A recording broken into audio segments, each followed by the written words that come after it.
Assalamualaikum, selamat pagi anak-anak. Apa kabar semuanya? Semoga semuanya dalam keadaan sehat ya, dan puasanya juga lancar. Nah, anak-anak, sekarang kita akan memasuki tema 2H, yaitu judulnya adalah keselamatan di rumah dan di perjalanan. Ya, jadi kita harus selalu berhati-hati dimanapun kita berada demi keselamatan kita. Sudah dibuka bukunya? Coba kalian buka yang subtema 1 halaman 2, yaitu tentang aturan keselamatan di rumah ya. Nah, kalau sudah, coba dibaca dulu halaman 2. Videonya dijeda dulu ya. Kalau sudah selesai baca, dilanjutkan kembali.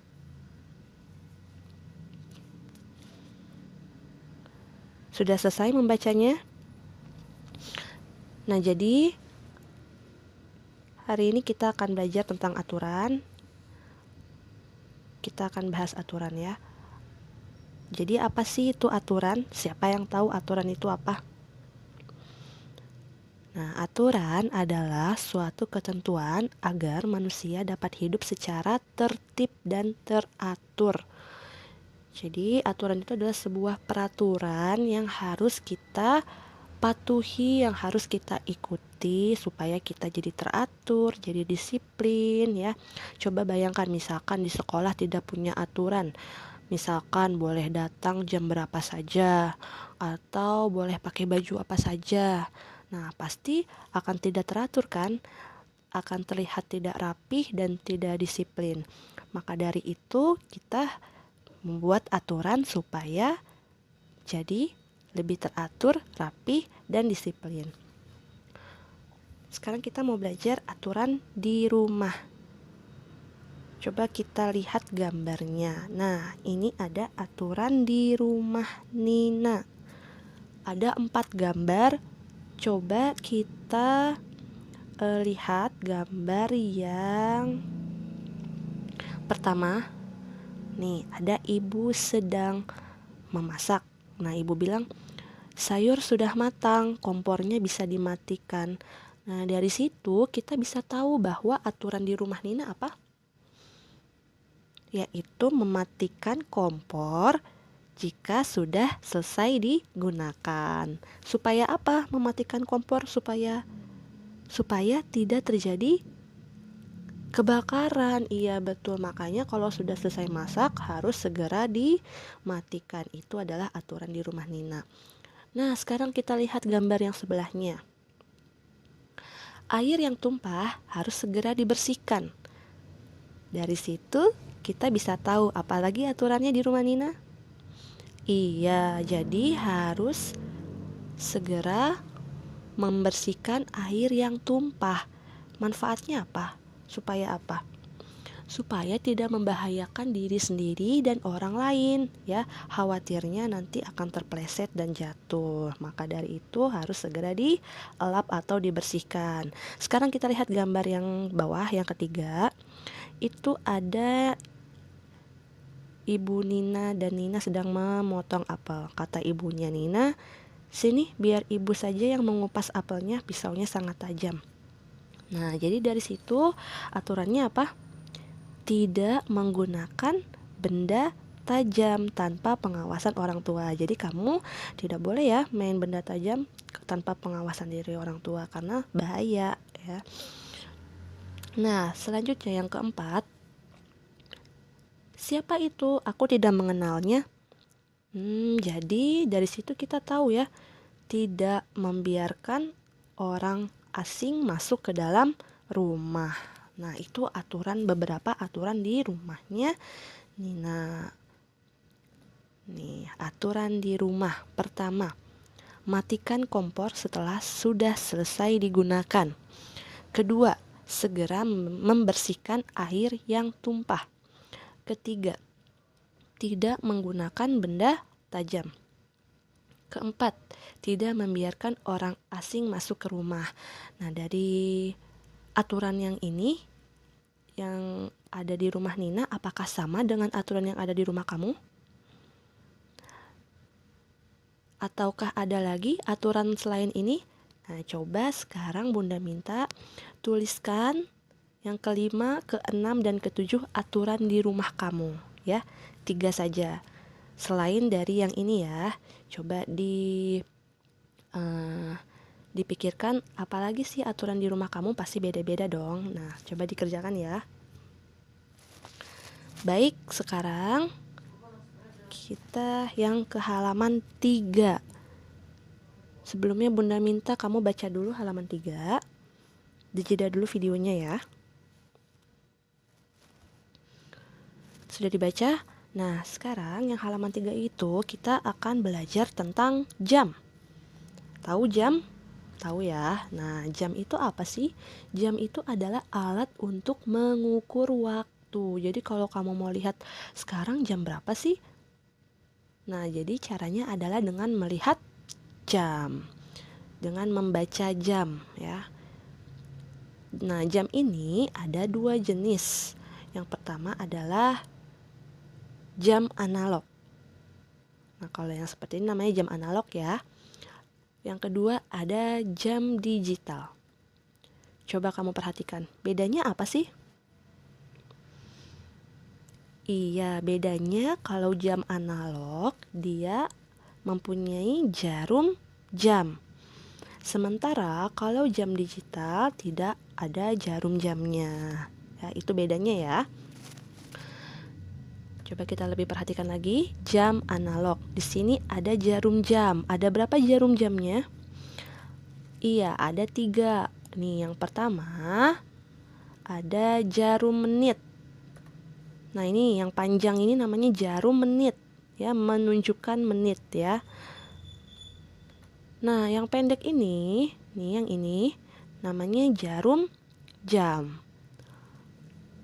Nah, yang ini namanya, nih yang tipis nih ya, yang paling tipis ini namanya jarum detik ya. Dia menunjukkan detik, selalu bergerak ya. Dia yang paling sering bergerak. Nah, jadi ada 3 jarum jam ya. Coba kamu sudah baca tadi halaman 3. Jadi Nina adalah anak yang patuh pada peraturan. Rumah Nina itu jauh dari sekolah, makanya Nina selalu bangun pagi agar tidak terlambat ke sekolah. Pukul berapa Nina bangun pagi? Coba kita lihat ya. Nah, jarum pendeknya itu menunjukkan ke angka 5 dan jarum panjangnya menunjukkan ke angka 12. Artinya Nina bangun pukul 5 pagi. Jarum pendeknya ke angka 5, jarum panjangnya ke angka 12. Jadi ini namanya pukul 5 pagi ya. Kamu lihat ini jarum jamnya atau yang pendeknya ini namanya jarum jam.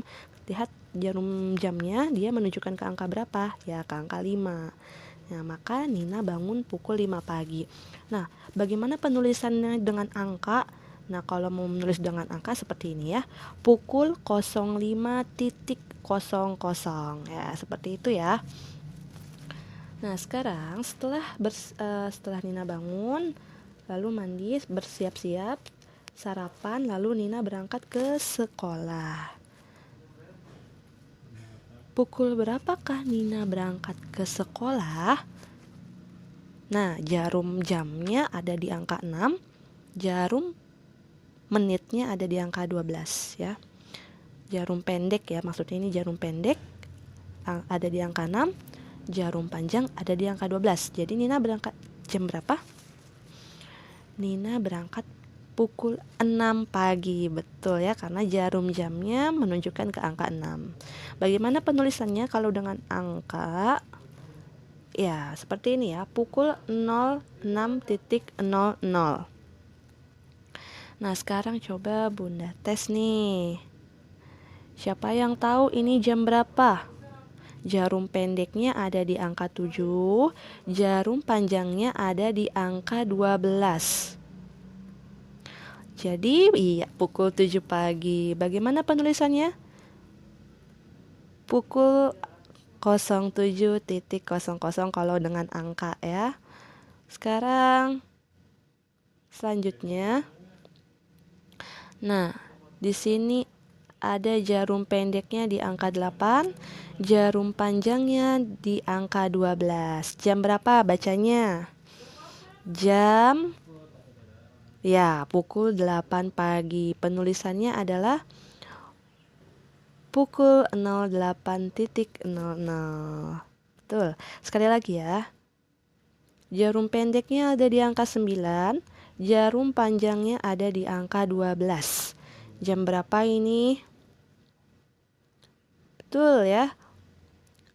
Jam 9 pagi atau pukul 9 pagi. Penulisannya bagaimana kalau dengan angka?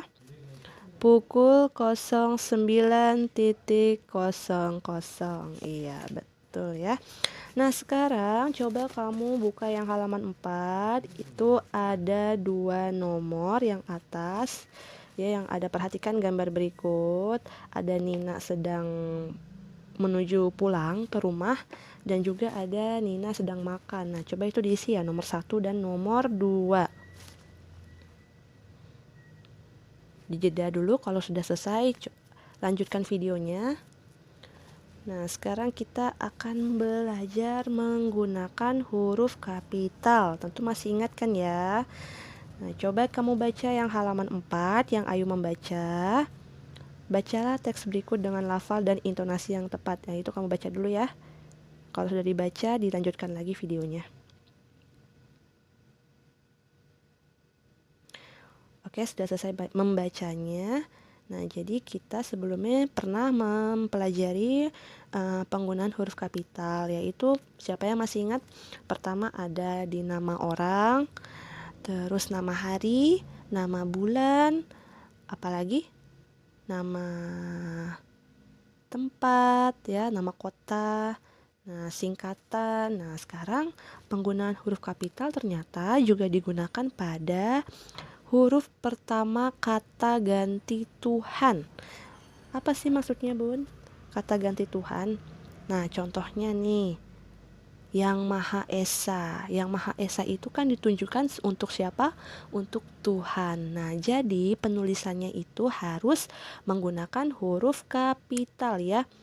Yang Y-nya harus besar, Maha M-nya juga harus besar, Esa E-nya juga harus besar ya. Jadi huruf pertamanya saja ya, setiap huruf pertamanya saja. Nah, yang huruf kapital, Yang Maha Esa. Yang kedua, Yang Maha Pengasih, ya itu juga kata ganti untuk Tuhan ya. Yang Y-nya besar, Maha M-nya besar, Pengasih P-nya juga harus besar. Yang ketiga, Yang Maha Penyayang, Y-nya besar, M-nya besar, P-nya juga besar. Keempat, Yang Maha Kuasa ya, Y-nya besar, M-nya besar, K-nya besar ya. Jadi gitu ya cara penulisannya ya. Jadi harus menggunakan huruf kapital, huruf pertamanya ya, setiap huruf pertamanya ini. Nah, Yang Y-nya besar, Maha M-nya besar, Kuasa K-nya besar. Sudah paham semuanya?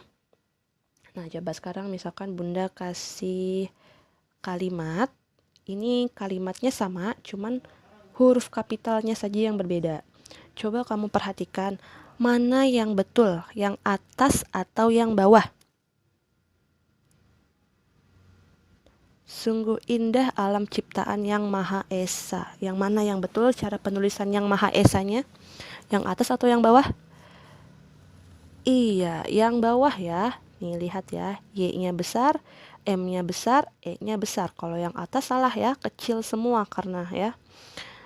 Nah, sekarang lagi ya. Mari bersyukur kepada Yang Maha Pengasih. Yang mana yang betul? Yang atas atau yang bawah? Perhatikan huruf kapitalnya. Iya, yang betul adalah yang atas. Y-nya besar, M-nya besar, P-nya besar. Kalau yang bawah salah ya, karena dia kecil semua. Nah, sampai sini sudah paham ya?